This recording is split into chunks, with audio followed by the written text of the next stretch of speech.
Ladies and gentlemen, Jason Andrews, aka the All-American Driver. Now, I know that the Chevy Corvette, the C8, has been out now for almost half a decade, which is crazy to think about. You know, just yesterday it seemed like this was the hot new thing.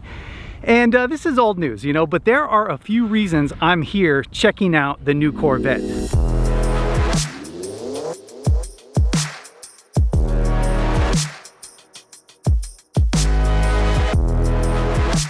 Now, one, believe it or not, this C8 is owned by the same guy that bought my GT350R.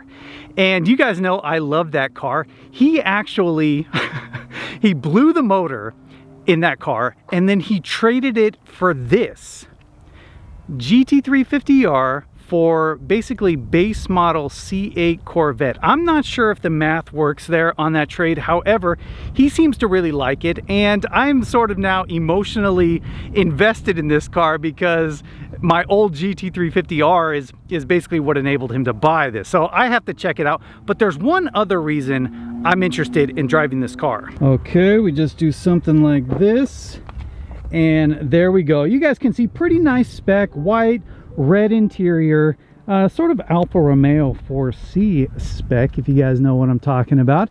But you guys know, mid-engine, V8, 6.2 liter, 500 horsepower something. This one is the Z51 car, although it does not have Magna Ride.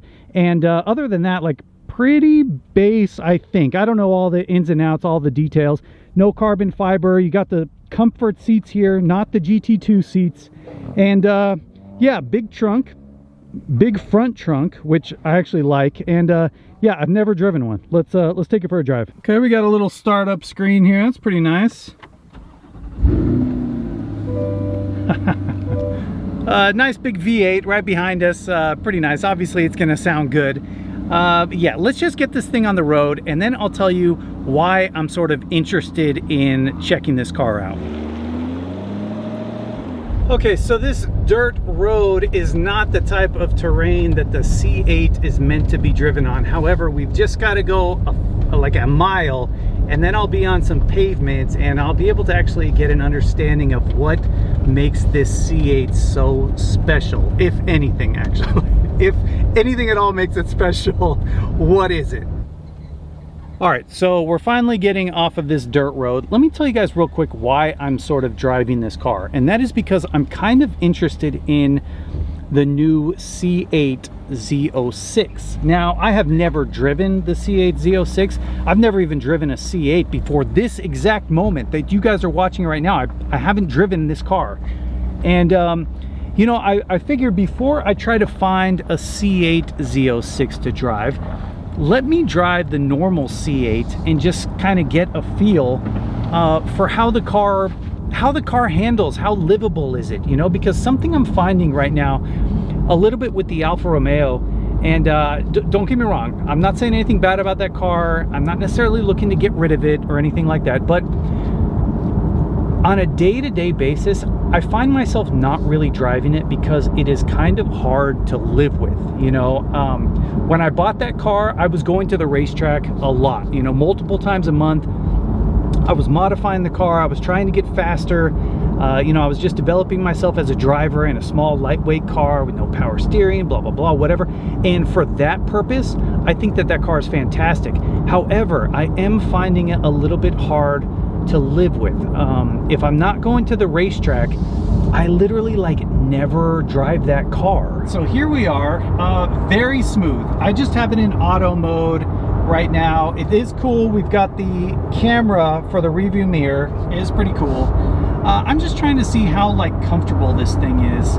And actually it is very comfortable. That you could definitely you could definitely daily drive this, and I think Mario, the owner, actually has been daily driving this thing. And I don't blame him. You know, it's got a big trunk, a front trunk. You can fit a lot of things in there. It's actually very comfortable. All right, let's see if we can put it in another mode here. What's this? Touring mode, sport mode, track mode. Okay, I did feel a little bit of the car jump a little bit. Okay, we're doing 50. I'm just gonna go ahead and step on the gas in 3, 2, 1. Oh, Okay, yeah, definitely has a lot more top end than the cars I'm used to driving. You know, the Alfa Romeo 4C and the Honda S2000 don't exactly have the best top end.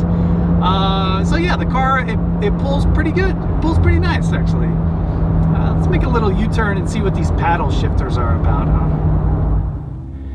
Yeah, the trans, I mean, at least at these speeds, they feel actually really smooth. So I got the thing in track mode, drive, manual mode, because the paddles is something I'm actually kind of interested in seeing how they respond here. Now I'm pretty sure there's a lot of differences in this and the Z06, but pretty fast, crispy. Yeah, it's nice.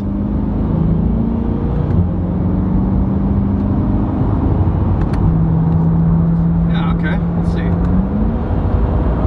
Yeah, it's fast. The transmission's fast.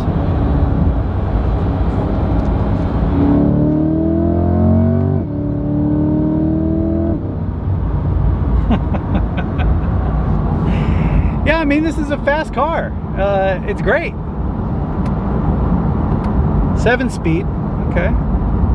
That's nice. It's comfortable, it's fast.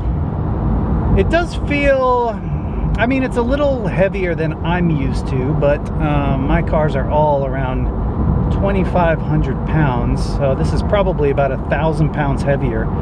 So that's to be expected.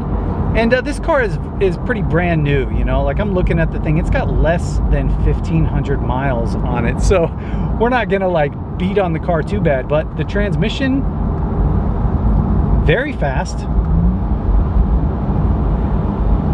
You can kind of feel it doing something when you click the buttons. You know, when you shift, you can kind of feel a little, I don't want to say a jerk or anything, but you can definitely feel it. Like in the seat, you know, like something is engaging or disengaging.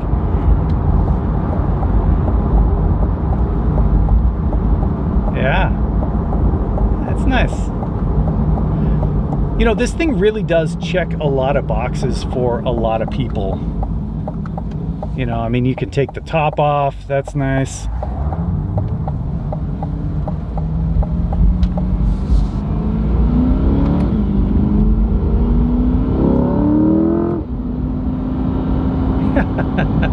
Yeah, I mean, it's fast. It's pretty fast. You know, we've obviously got Apple CarPlay and things like that in this system, which I don't have in any of my cars, not even the Rivian. You know, it's got its own proprietary system, which is actually really good, but I do miss Apple CarPlay, you know, especially just with the text messaging. You know, I don't know, the C8, like I said, it checks a lot of boxes. You can have a convertible, you can drive it, it's actually pretty usable on a day-to-day basis. Yeah, I wonder, you know, I wonder how much better the Z06 is. From my understanding, it's a massive step up in performance. And to be honest, something about something about cars, you know, it's when it comes to like a special car, for me, like hands down, the most important thing is the engine. And when I think of Corvette, and especially access granted. Thank you. Access granted. It's weird. I have to press a button to get in, but they don't check anything. I don't know. It doesn't make any sense. Let me take this thing. Is there an off-road mode on this? No, I don't think so. Maybe it's just because I'm getting older, but I'm seeing a lot of appeal right now in a car that does everything very well. You know, like I said, I mean, Mario has been daily driving this thing, getting groceries. He's got a car seat that fits in here, a forward-facing car seat, you know. You can take the top off, you can cruise in automatic mode. You know, again, for me, I personally would never really consider the normal C8 Corvette, because I like special automobiles, and the most important special thing about a car is the engine. And the Z06 has an engine that is very appealing to me. You know, clearly I like high revving engines. You know, with the S2000 revs to 9,000, the GT350R revs to 8,250. You know, the Alfa Romeo, that's kind of an outlier. That thing doesn't rev that high, 6,500 or something like that. But the Z06 revving to, I think, 8,500 or something, almost 9,000 in a big flat plane crank V8 with a very fast dual clutch that we've found out here. It actually ships very well. Because honestly, like, I don't really miss, when I'm in the Alfa Romeo, I don't really miss having a manual. I definitely like it. It's definitely fun, but that's not like at the top of my list.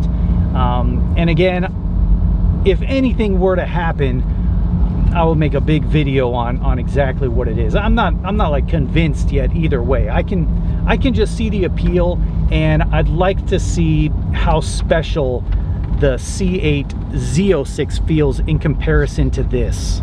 So very thankful actually to drive that car and to experience the C8. You know, it'd be fun to get that thing on track. I understand they kind of understeer a little bit with factory alignment and stuff, but yeah, it would be great to like really kind of push that car. But just from driving it around a little bit, you know, 5, 10, 15 minutes, transmission feels great, engine feels strong, it sounds good. It definitely sounds kind of like an American V8, you know, which you would expect, kind of deep and throaty and stuff. And honestly, like for a car that sort of is styled after exotic cars, I would like a little bit more high pitch, a little bit more raspy, you know, and that's where the Z06 motor, I think, would really shine. So I will be on the lookout to maybe test drive one at a dealer. Maybe I can find somebody that's got one, and yeah, just see how I feel. You know, so I'm here in the Rivian, and we're at the racetrack actually today. We filmed a podcast, a live podcast episode at the track. So I will put a link to that down below to our little podcast channel. It's kind of fun, kind of silly, you know, but yeah, man, the Rivian, it does everything. Look at this. I got all this room for all my stuff here. All right, so we're back in the Rivian, getting ready to leave. Shout out to Mario. Thank you for letting me drive your car. I can't wait to see it on track and see how the lap times compare to the GT350R. You know, probably speaking for everyone here, we're all going to miss that car. Even though I didn't own it anymore, it was fun to kind of live vicariously through you just a little bit. So very excited to see you and your adventures in the C8 Corvette. I am looking for a C8 Z06 to drive because you never know. It does check a lot of boxes, and hypothetically, I'm not saying this is what I'm doing, but if I was to consolidate the Alfa Romeo 4C and the S2000 into one car, you know, to be able to take the top off, a very special engine, very performance oriented, track day capable, you know, what are we looking at? We're looking at like the 918 Spider RS, which is like 250K, or the new Z06, you know, 120K, something like that. I'm just weighing my options. I'm kind of doing a little downsizing in my life, and I'll tell you guys about that in the next video, but that is just something I'm thinking about, and so I am going to be looking for a new C8 Z06 to drive.